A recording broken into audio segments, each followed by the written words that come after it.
Hi guys, welcome back to my channel. Today we are making Rasgullah or Gulab Jamun without any butter or ghee.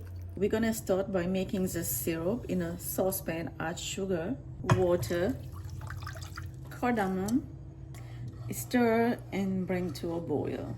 In the meantime, we are making the rasgullahs. I have full cream milk powder, and then I just add some all-purpose flour. Then I'm adding 1.5 teaspoon of baking powder, a bit of cardamom powder.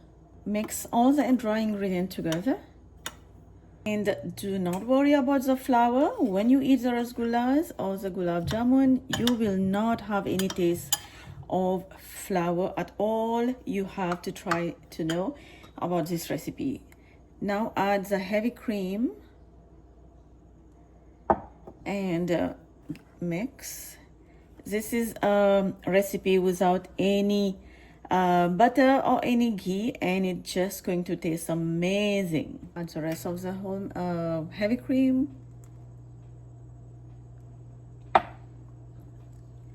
And keep mixing. And that was so easy and so quick for the dough to come together. All I have used is 35% heavy cream. Look how easy this is to make, to form it into little balls. I'm not making it too big. It is so easy, and that's it. And now it's time to fry the gulab jamun or the rasgullahs over medium-low heat. Wanna leave a little bit room in between so it's easily to move them around and let them fry until golden brown. After removing the rasgullah or the gulab jamun, I like to set them on a plate with paper towel first.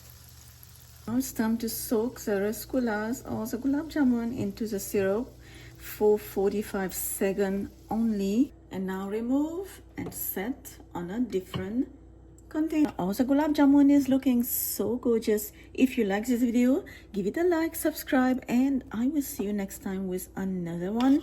For now, bye bye.